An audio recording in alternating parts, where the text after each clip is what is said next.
자, 이제 우리가 백성들의 두려움, 즉 한계 아래에 있는 인간에 대하여 살펴보고자 합니다.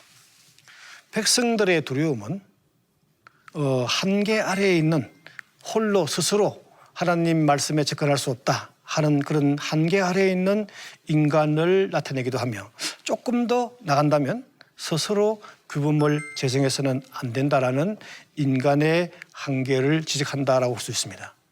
그런 의미에서 보면 이 두려움의 사건은 어떤 의미에서는 선악과의 사건과 연결될 수 있습니다.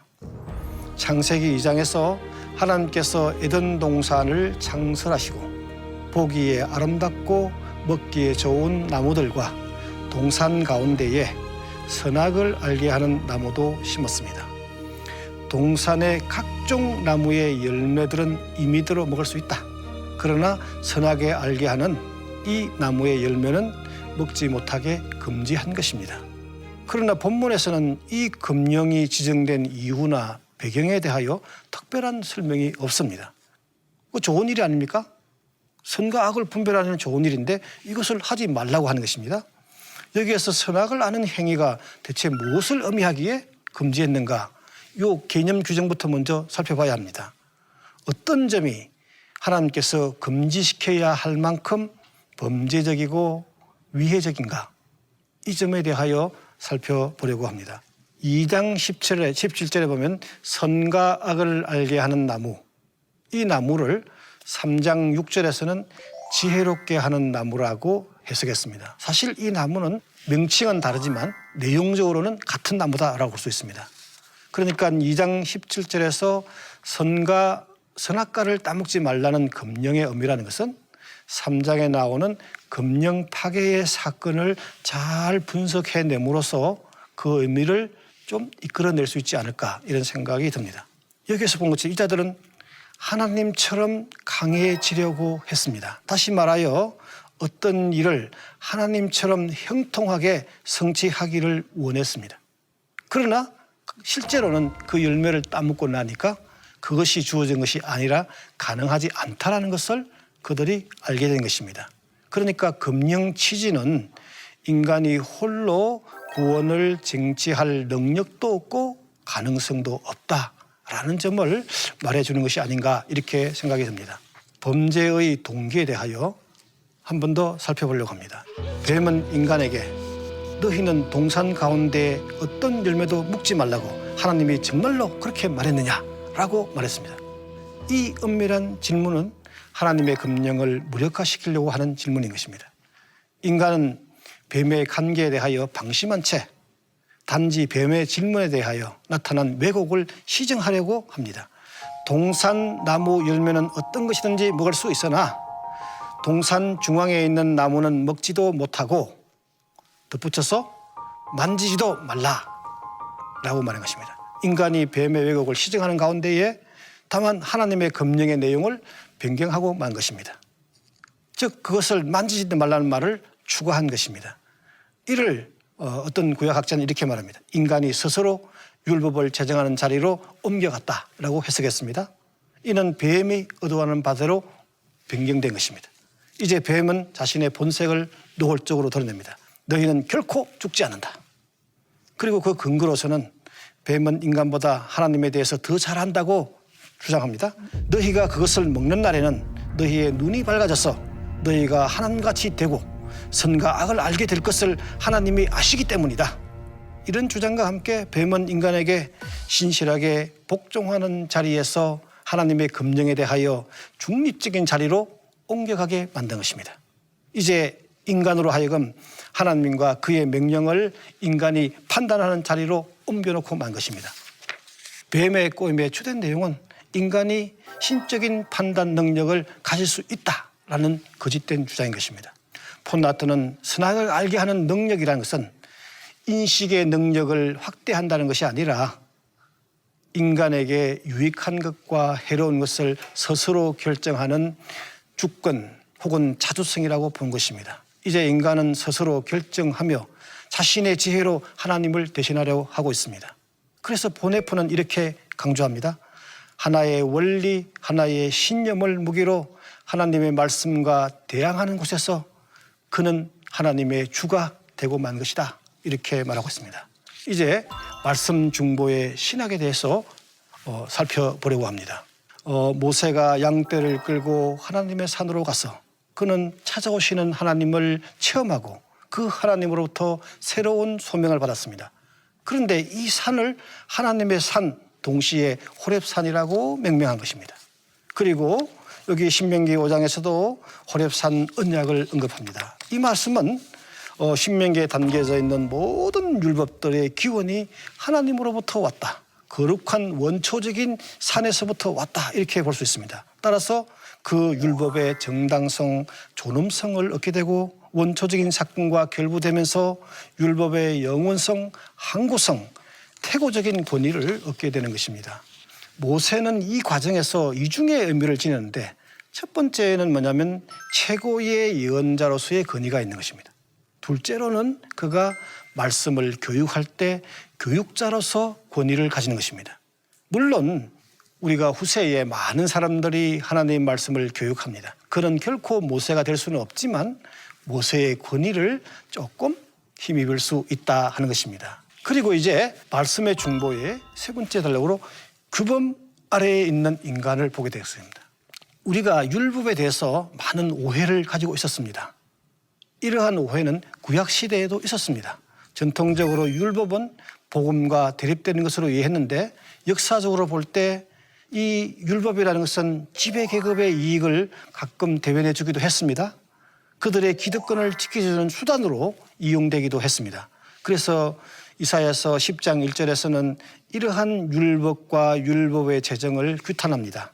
불의한 법을 공포하고 양민을 괴롭히는 법령을 제정하는 자들아 너희에게 재앙이 닥친다. 그러나 이와는 달리 예언자들은 하나님의 뜻과 말씀에 귀를 기울여야 한다고 경고합니다. 특별히 바벨론에 의해서 국가 멸망이라는 참담한 파멸을 경험한 후에 이 파멸의 원인은 하나님 말씀을 청종하지 않았기 때문이다 라고 지적했습니다. 이러한 성찰은 하나님의 말씀을 문헌으로 만들 것을 계속 촉진시켜 나가게 되었고 율법과 말씀에는 하나님의 뜻과 의지가 담겨져 있고 동시에 이스라엘에게 내려준 구원의 선물인 것입니다. 하나님의 뜻과 말씀이 문자화되고 또 집대성되면서 율법에 대한 가치는 더욱 구조됐는데 이런 관점에서 보면 율법을 지킨다는 것은 바로 우리가 구원을 얻는다. 혹은 율법, 구원의 상징으로 우리가 이해할 수 있습니다.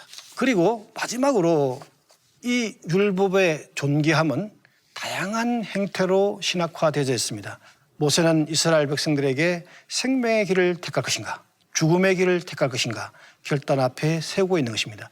이 말의 전제는 하나님의 말씀 혹은 율법은 생명의 길이다 하는 것을 전제하고 있는 것입니다. 그러므로 이 선택은 양자택일의 선택이 아니라 사실은 문이 한쪽으로만 열려있는 어쩌면 한쪽으로는 닫혀있는 그런 선택이라고 볼 수 있습니다. 율법은 생명의 법을 지칭한다고 볼 수 있습니다. 두 번째로 이 하나님의 말씀은 이스라엘 혹은 시온으로 하여금 세계의 중심이 되도록 만들어주는 것입니다. 이사야 2장 2절에서 4절에서는 시온이 세계의 중심이 되는 그 비전을 보여줍니다. 마지막 때에 여호와의 성전이 시온 산이 모든 산 가운데 어떤 가는 산이 될 것이며 작은 산들 위에 뛰어나나니 모든 민족들이 물밀듯이 그리로 몰려들 것이다. 백성들이 오면서 이러기를 자 가자 우리 모두 여호와의 산으로 올라가자. 야곱의 하나님이 계신 성전의 산으로 올라가자. 여호와께서 우리에게 그 길을 가르치실 것이며 우리가 그 길을 따르자 할 것이다. 율법이 시온에서 나오며 여호와의 말씀이 예루살렘에서 나온다 라고 말하고 있습니다. 시온이 세계의 중심이 되는 이유를 여기에서 잘 말하고 있습니다. 시온에는 율법, 즉 여호와의 말씀이 선포된다 하고 있습니다. 여기에서 이 율법이라는 것은 이스라엘의 법, 기독교의 법 이렇게 생각하시면 안 되는 것입니다. 모든 인류들이 인정하는 가치를 담고 있는 하나님의 말씀이다 하는 것입니다. 오늘 우리들의 리그만을 주장하는 이 율법을 가지고는 세계 선교 불가능합니다. 우리가 믿지 않는 사람들이나 혹은 다른 종교에 있는 사람들, 다른 민족에 있는 사람들, 이 인류의 모든 사람들을 다 하나님 앞으로 인도하려고 하면 하나님께서 선포하는 말씀이 보편적 가치가 있다는 점을 계속 우리가 밝혀줘야 하는 것입니다. 이것이 오늘 우리들의 과제이기도 한 것이고 성경이 말씀하고 있는 내용이기도 한 것입니다. 오늘의 적용점에 대하여 살펴보려고 합니다. 삶 속에서 스스로 규범을 만들어서 우리 자신이 신의 자리에 오르려고 하는 행위에 대하여 어떤 것이 있을까 하는 질문을 해보려고 합니다. 조금 어려운 질문일지 모르겠습니다. 제 생각으로는 이런 행위를 하는 사람들은 첫째, 정치적으로는 독재자가 아닌가 이런 생각을 해봅니다.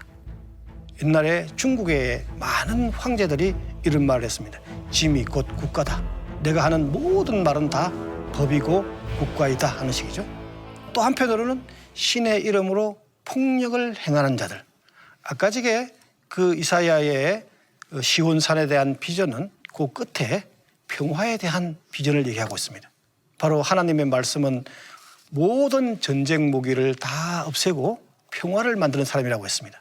그런데 신의 이름으로 평화를 만드는 것이 아니라 폭력을 행하는 자들, 이런 자들은 스스로 규범을 만들고 또 자신이 신의 자리로 오르려고 그 신의 권위를 요구하는 것이 아닐까 이런 생각을 해봅니다. 이번 강의에서는 인간은 규범, 즉 하나님 말씀 아래에 놓여야 한다는 말씀의 중보의 신학에 대하여 살펴보았습니다. 다음 강의에서는 이스라엘의 매우 귀중한 정신인 세마에 대하여 살펴볼 것입니다. 세마에 대해서는 또 여러분들이 아시는 분들이 많이 있겠지만 본문을 통하여 신명기를 통하여 정확하게 살펴보려고 합니다. 제 강의를 경청해 주셔서 대단히 감사합니다.